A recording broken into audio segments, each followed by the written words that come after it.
Vijayawada university మంచి భవిష్యత్తు కోసం తెలుగు విద్యార్థులు ఇష్టపడే యూనివర్సిటీ. కాల్ 9059052378 9059052379. నమస్తే, welcome back to IT media. నేను మీ ఝాన్సీ. ఒక మనిషికి అసలు ఎలాంటి సమస్య రాకూడదు, హెల్దీగా ఉండాలి, ఎప్పుడు మనం హాస్పిటల్ దాకా వెళ్ళకూడదు, ముందుగానే మన హెల్త్ని సెట్ చేసుకోవాలి. ఇలా ఉంటే అందరికీ హ్యాపీయే కదా. అసలు హాస్పిటల్ ఖర్చులు ఉండవు, స్కానింగ్లని, ఎంఆర్ఐలని, ఎక్కువ టెస్టులు రాయడం, బోలెడు డబ్బులు హాస్పిటల్స్కి పెట్టడం. అదేదో మంచిగా మనం ఫుడ్ తీసుకోవచ్చు, లేకపోతే ఇంకా దేనికో ఖర్చు చేసుకోవచ్చు. ఒక సామాన్యుడిగా మన హెల్త్ని చక్కగా ఉంచుకోవాలి, ఎలాంటి డిసీజ్ రాకుండా ఉండాలి అంటే ఎలాంటి చిట్కాలు లేదా ఎలాంటి నియమాలు మనం పాటించాలో ఈరోజు తెలుసుకుందాం. అలాగే ఏ మనిషికైనా ఒక వ్యాధి వస్తుంది అంటే వాత, కఫ, పిత్త దోషాలు అంటూ ఉంటారు. మరి అవేంటో ఈరోజు తెలుసుకునే ప్రయత్నం చేద్దాం. ప్రస్తుతం మనతో ఉన్నారు ఆయుర్వేద వైద్యులు డాక్టర్ శ్రీనివాస్ గారు. నమస్తే అండి. నమస్కారం అండి. సార్, ఏది వచ్చినా మన ఒంట్లో డిసీజ్ వచ్చినా మన బాడీ ముందే ఇండికేట్ చేస్తుంది. ఒక 9 months 6 months ప్రాసెస్ పడుతుంది అంటారు. ఇది నిజమేనా? డెఫినెట్లీ. అంటే ఒక మంత్ వైజ్గా చెప్పలేం, కానీ ఆ డేట్స్ వైజ్గా అంటే ఎన్ని డేస్ కానీ బట్ మన బాడీ చాలా ముందుగానే గుర్తిస్తుంది, చాలా సిమ్టమ్స్ చెప్తుంది. అండ్ మీరు చెప్పిన దానికన్నా ముందు అసలు అంటే ఈ టాపిక్ కన్నా ముందు మీరు అన్నారు కదా, అంటే వ్యాధి రాకుండా మనం ఏం చేయాలంటే అసలు ఆయుర్వేద శాస్త్రమే దాని మీద బేస్ చేస్తుంది. దానికి సింపుల్గా ఒక సింపుల్ శ్లోకం అంటే స్వస్థస్వ స్వస్థరక్షణం ఆతురస్య రోగ ప్రశమనం. అంటే మీనింగ్ అనేది ఇప్పుడు మేము చెప్తుంది కదా, ఎప్పుడో 5000 years బ్యాకే ఏం చెప్పారు, ఒక వ్యాధి వచ్చిన వాడు ఎలాగైనా ప్రపంచంలో డాక్టర్స్ ఉన్నదే వ్యాధి తగ్గించడానికి, మేము చదువుకున్నది తగ్గించడానికి. బట్ సేమ్ డాక్టర్ నాకు ఒక 5 years 10 years తర్వాత కూడా నేను ఇలానే ఉండాలి, నాకు ఏ నొప్పులు రాకూడదు, నా స్కిన్ ఇలా ఉండాలి, నేను ఆరోగ్యంగా ఉండాలి అన్నప్పుడు మీరు చూస్తే వేరే ఏ సిస్టమ్ దగ్గరికి వెళ్ళినా నీకు ప్రాబ్లం ఉంటే రా బాబు అప్పుడు ఉన్నప్పుడు ట్రీట్ చేస్తామంటారు. బట్ ఓన్లీ ఆయుర్వేద వైద్యుడు ఒక్కడే మీరు 5 years 10 years కదా ఇంకో 50 years కూడా హెల్దీగా ఉండాలి అన్నప్పుడు ఏం చేయాలనే వాటికి చికిత్సలు కానివ్వండి, మీకు ఉపచరణాలు ఔషధాలు కానివ్వండి, లేకపోతే ఫుడ్లో ద్వారా చెప్పగలుగుతాం. దాన్నే రసాయన చికిత్స అంటాం. అంటే రెజ్యూనేటింగ్ ద బాడీ. వ్యాధి వచ్చినప్పుడు ఎలాగ ట్రీట్ చేస్తామో వ్యాధి రాకుండా కూడా మనం తీసుకునే ప్రికాషన్స్ అటు పేషెంట్ సైడ్ నుంచి అంటే పర్సన్ సైడ్ నుంచి యాజ్ ఏ వైద్యుడిగా మా తరఫు నుంచి కూడా చాలా ఇన్పుట్స్ ఉంటాయి. సో దానికన్నా ముందు మీరు ఒకటి అన్నారు, ఏది అంటే ఒక వ్యాధి రావడానికి వాతపైత్య కఫాలు మనం చూస్తుంటాము. సో ఏదైతే మనము చెప్పుకుంటాము అంటే చాలా వింటాము, వాతపైత్య కఫం అనేది ప్రతి ఒక్కరూ చెప్పేస్తుంటారు. బట్ జనరల్గా చూసుకుంటే అంటే జనరల్గా మనకి ఎంత అవసరమో జనరల్ పబ్లిక్కి అంటే వాతం అంటే ఏంటి, పైత్యం అంటే కఫం అంటే ఎగ్జాక్ట్లీ. వాతం అంటే పేరులోనే ఉంది చూడండి, వాతం అంటేనే వాయువు, వాయువు అంటే గాలి, వాగతి గంధహో వాయువు అంటాం. అంటే దేనికైతే చలనం ఉంటుందో దాన్ని వాతం అంటాం. అంటే ఇప్పుడు మరి మీరు చూసుకోవచ్చు, మనం చేతులు కాళ్ళు కదుపుతుంటాము, నడుస్తుంటాము, మాట్లాడుతుంటాము, దేనికైతే ఈ చలనం ఉంటుందో దాన్ని వాయువు అంటాం, దాన్నే వాతంగా కన్సిడర్ చేస్తాం. ఇక్కడ మరి వ్యాధిగా ఎలా చూస్తాము అంటే ఎప్పుడైతే తుఫాన్ లాంటిది మనం చూస్తాం, వాయువు అంటే మనకు గాలి లేకుండా మనం బతకలేము, అదే గాలి ఉధృతంగా వస్తే తుఫాన్ అంటాం, మరి అది మనం భరించలేము. అలానే మన శరీరంలో కూడా హెడ్ నుంచి టో వరకు ఈ వాయువు అనేది సరిగ్గా ఫ్లో ఉంటే ఎటువంటి వ్యాధులు ఉండదు. అది ఉధృతమయ్యి అంటే దాన్ని మనం ఉధృతపరుస్తాం, ఎలా అంటే మన డైట్ వల్ల కానివ్వండి, మన లైఫ్ స్టైల్ వల్ల వాటిని డిస్టర్బ్ చేసినప్పుడు అది వ్యాధులుగా తయారవుతుంది. ఇప్పుడు తుఫాను చూస్తుంటాం, వచ్చినప్పుడు ఏం చేస్తుంది, మొత్తం డ్యామేజ్ చేసి వెళ్ళిపోతుంది. అలానే వాతం బాగా పెరిగిపోయినప్పుడు పక్షాఘాతం అంటాము, పక్షావాతం, ఒక సైడ్ వాతం దెబ్బ అనడము. సో ఈ వాతానికి ఉండే ఏవైతే లక్షణాలు ఉంటాయో అవన్నీ కూడా పెరుగుతాయి. అలానే పైత్యంగా చూసుకుంటే ఏంటంటే పైత్యము అంటేనే అగ్ని. మరి అగ్ని అనేది మనం చూస్తుంటాం, అగ్ని అనేది ఎప్పుడు హార్మ్ఫులే కాదు. అగ్ని అనేది మనం సింపుల్ చెప్పాలంటే మనం అన్నం వండుకోవాలంటే కూడా అగ్ని కావాలి.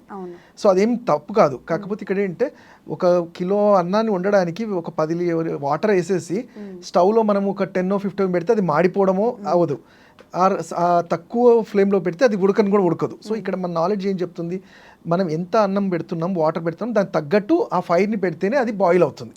సో అలానే పైత్యం కూడా మన బాడీలో అగ్ని, జఠరాగ్ని సరిగ్గా మెటబలైజ్ అవుతేనే మనం తీసుకునే ఫుడ్ డైజెస్ట్ అవుతుంది, మనకి ఏ వ్యాధులు రాకుండా హెల్ప్ అవుతుంది. అలానే కఫం అంటే ఏంటి అంటే, కఫం అంటే ఏదో దగ్గు లేకపోతే తెమ్మడ లాంటిదో కాదు. కఫం అనేది మన బాడీలో ఉండే సెక్రీషన్స్ అంటాం. మీరు చూసుకుంటే ప్రతి ఆర్గాన్లో సెక్రీషన్స్ ఉంటాయి. ఐలో చూసుకుంటే ఆక్వస్ హ్యూమన్ అంటాము, విట్రస్ హ్యూమన్ అంటాము, మోకాల్లో చూసుకుంటే సైనల్ ఫ్లూయిడ్ అంటాము, అలా బ్రెయిన్లో చూసుకుంటే సెరిబ్రల్ ఫ్లూయిడ్ అంటాము, నాలుకలో చూసుకుంటే సలైవా అంటాము. సో ఎక్కడైతే ల్యూబ్రికేషన్ మన బాడీకి ఎక్కడైతే ల్యూబ్రికేషన్ కావాలో ఆ లిక్విడ్స్ అన్నీ కూడా కఫం కింద కన్సిడర్ చేస్తాం. మరి ఎప్పుడైతే అవి దెబ్బతింటాయి, ఇప్పుడు చూడండి సైనల్ ఫ్లూయిడ్ అంటాము, మోకాల్లో ఉండే సైనల్ ఫ్లూయిడ్ డ్రై అయిపోయి అది తగ్గిపోతే రాసుకోవడము డ్యామేజెస్ జరుగుతుంటాయి. సో అందుకని ఈ కఫానికి మెయింటైన్ చేయడం కూడా అంతే ఇంపార్టెంట్ ఉంటుంది. అలానే ఇంకా ఇంకా ఈజీగా అసలు ఇప్పుడు చెప్పాం వాతం అంటే ఏంటి, పైత్యం అంటే ఏంటి, కఫం అంటే ఏంటి.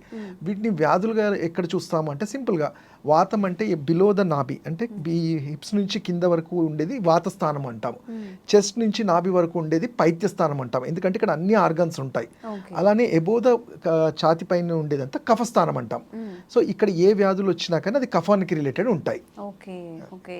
దీని మీద బేస్ అయ్యి ఎగ్జాక్ట్లీ అంటే వాళ్ళ పేషెంట్ చెప్పే లొకేషన్, ఇప్పుడు సార్ నాకు తుమ్ములు వస్తున్నాయి, కళ్ళు మారుతుంది అంటే సైనసైటిస్ అనేది మనకు తెలుస్తుంది, ఏదైనా టెస్ట్ చేస్తే తెలిసిపోతుంది. బట్ యాజ్ ఎ ఆయుర్వేద వైద్యుడిగా ఎప్పుడైతే వాళ్ళ నాడి చూస్తామో కఫము ఎక్కువ ఉన్నప్పుడు వాళ్ళు చెప్పే సిమ్టమ్స్ ఉన్నప్పుడు ఇక్కడ ఏమవుతుంది, ఈ కఫస్థానంలో ఉండే ఈ సైనస్లన్నీ నిండిపోయి ఉంటాయి.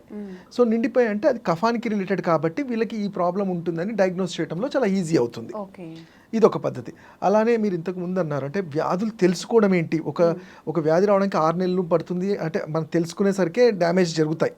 ముందు మనకి చాలా సిమ్టమ్స్ చెప్తుంది. దానికి సింపుల్గా ఎగ్జాంపుల్ చెప్పాలి అంటే మనం ఒక ఎముక అనుకోండి, అంటే మోకాలు నొప్పులే అనుకోండి, ఒక ఎముక అరగాలంటే 3 నుంచి 4 సంవత్సరాలు పడుతుంది. అంత ఈజీగా అది అరిగిపోదు, యాక్సిడెంట్ కేసెస్లో తప్ప. డీజనరేషన్లో అనేది 2 to 3 years పడుతుంది. మరి 2 to 3 years మనకి చాలా సిమ్టమ్స్ చెప్తుంది. అంటే నడిచినప్పుడు ఇబ్బంది అవ్వడం, మనం రెగ్యులర్ పనులు చేస్తున్నప్పుడు మన డిస్టర్బెన్సెస్ రావడం, ఇవన్నీ చూస్తుంటాం. సో మనకేంటంటే ఎప్పుడైతే నొప్పి ఒక సిమ్టమ్ వస్తుందో అప్పుడే డాక్టర్ని కలుస్తుంటారు. అయితే ఇక్కడ మేము ఏంటంటే నొప్పి అనేది యాజ్ ఆయుర్వేద వైద్యుడిగా మేము ఏం చూస్తాం అంటే అది లాస్ట్ సిమ్టమ్. మన శరీరం తట్టుకొని దాంతో అవ్వట్లేదు, ఇంకా నేను మేనేజ్ చేయలేను అన్నప్పుడే ఆ నొప్పి అనేది బయటకు వస్తుంది. అప్పుడు ఎక్స్రేనో ఎంఆర్ఐ తీసినప్పుడు అరిగిపోయినప్పుడు ఆ రోజు అరగదు, అది చాలా రోజు నుంచి అరిగి ఉంటుంది. దానికి కూడా ఆయుర్వేదంలో అసలు ఎంత బాగా చెప్పబడిందంటే రస రక్త మాంస మేధ అస్థి మజ్జ శుక్రం అంటాం. వాతపైత్య కఫాలు ఏంటంటే మీ తత్వం తెలుసుకోవడానికి, అంటే ఈ పర్సన్కి ఈ పేరు అని ఎలా తెలుసుకుంటామో సప్తధాతువులు నేను చెప్పిన రసరక్త మాంస మీద అస్థి మజ్జ అనేవి ఏంటంటే అసలు ఏ వ్యాధి ఎక్కడి నుంచి ఎలా స్టార్ట్ అయిందని తెలుస్తుంది. ఫర్ ఎగ్జాంపుల్ ఇప్పుడు నేను చెప్పిన దాంట్లో చూస్తే రసరక్త మాంసం మీద అస్థికలు అంటే సాంస్క్రిట్లో బోన్స్ అంటాం. ఒక మనిషి మా దగ్గరకు వచ్చి ఎంఆర్ఐలో నాకు ఎముకలు అరిగిపోయాయి అంటే యూఆర్ ఇన్ 5th stage. అంటే దానికి ముందు లింఫాటిక్ రసవహ ధాతు రస రక్త మాంసం మీద అంటే lymphatic system, circulatory system, muscular system, nervous system ఇవన్నీ డ్యామేజ్ అయిన తర్వాతనే స్కెల్టల్ సిస్టమ్ బోన్ అనేది డ్యామేజ్ అయింది. సో మేము యాజ్ ఏ వైద్యులు ఇవన్నీ కరెక్ట్ చేస్తేనే ఇది నార్మల్ అవుతుంది. మూల కారణం తెలుసుకొని ట్రీట్ చేస్తేనే డెఫినెట్లీ ఇది ట్రీట్ అవుతుంది. సో ఇలా ఈ మా ఆయుర్వేదంలో ఇవి ఆల్రెడీ చాలా చక్కగా చెప్పబడ్డాయి. అవి మనం ఫాలో చేస్తే ఎటువంటి వ్యాధి అయినా కానీ మళ్ళీ దాన్ని నార్మల్ స్టేజ్కి తీసుకురాగలుగుతాం. సార్ అయితే ఇనిషియేట్ చేసినట్టుగా మన ఆయుర్వేదంలో ఎలాంటి ఆరోగ్యపరమైన చికాకులు రాకూడదు, నేను హెల్దీగా ఉండాలి, ఇప్పుడు కాదు ఒక 10 years తర్వాత కూడా నా లైఫ్ నా హెల్త్ ఇలానే ఉండాలి అంటే మనం ఎలాంటి జాగ్రత్తలు పాటించాలి? డెఫినెట్లీ. అయితే దీనికన్నా ఇంతకు ముందు అదే చెప్తున్నాము, మన లైఫ్ స్టైల్ ఏ స్టేజ్లో అయినా కానీ నార్మల్గా ఉండాలన్నప్పుడు ఫస్ట్ ప్రతి ఒక్కరూ మన తత్వం అంటే మన బేసిక్ కాన్స్టిట్యూషన్ ఏంటంటే తెలుసుకోవాలి. అంటే వాతమా పైత్యమా కఫమా అది తెలుసుకున్నప్పుడు వాతం వాళ్ళనుకోండి జనరల్గా ఇప్పుడు కఫ ప్రకృతి ఉన్న వాళ్ళకి మేము వాళ్ళకి ఇచ్చే సజెషన్ అంటే కఫం ఉన్న వాళ్ళకి సపోజ్ డయాబెటిక్ అనేది చాలా కామన్, షుగర్ పేషెంట్ ఇలాంటి వాళ్ళకి ఇప్పుడు మా దగ్గరకు వచ్చినప్పుడు అప్పుడు ఉండకపోవచ్చు, ఒక 10 years తర్వాత రావచ్చు.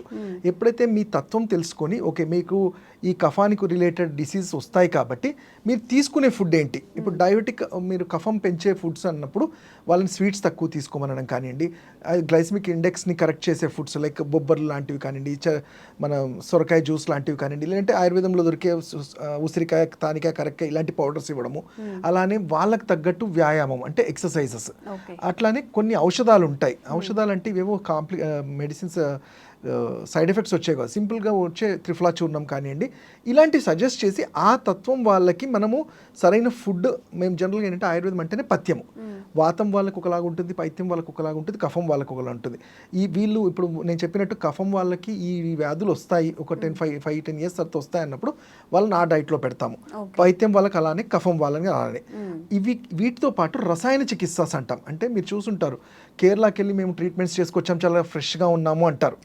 అక్కడ ఏం చేస్తామంటే పంచకర్మలో క్లిన్జింగ్ థెరపీస్ అంటాం. అంటే సపోజ్ ఇప్పుడు కఫం ఉన్న వాళ్ళకి వమనం లాంటిది, వాతం ఉన్న వాళ్ళకి ఇంటెస్టైన్ క్లిన్జింగ్ అంటాం, వీరేచనం, బస్తిక్రియ, ఇలాంటివి రెగ్యులర్గా చేయటం వల్ల 5-10 ఇయర్స్ అయిన తర్వాత కూడా ఎటువంటి కాంప్లికేషన్ అంటే వ్యాధులు రాకుండా మన బాడీ దాని అదే రిపేర్ చేసుకొని ఇమ్యూనిటీగా పరంగా కూడా మంచిగా ఉంటుంది. ఓకే, సో మన బాడీ టైప్ని బట్టి మనకి ఏవైతే ఉన్నాయో దాన్ని బట్టి ట్రీట్మెంట్ అనేది తీసుకుంటే మంచిగా ఉంటుంది. తప్పకుండా. అండ్ మన ఫుడ్ హ్యాబిట్స్ కూడా, ఫుడ్ హ్యాబిట్స్ అనేది ఎప్పుడైనా చాలా అంటే రెగ్యులర్ థింగ్ ఒకటి అంటే మనం ఫుడ్ హ్యాబిట్స్ మీద చాలా కంట్రోల్గా ఉండాలి. మనం ఏం తీసుకుంటున్నాం దాని తగ్గ ఎక్సర్సైజ్ కూడా ఉందా లేదా అనేది కూడా చాలా కంట్రోల్గా ఉండాలి. ఓకే, అంటే ఎక్సర్సైజ్ వర్కౌట్స్ ఉండాలి, అలానే ఫుడ్ కూడా కంట్రోల్గా ఉన్నప్పుడు ఎటువంటి వ్యాధులు రావు. Okay, thank you sir, thank you so much.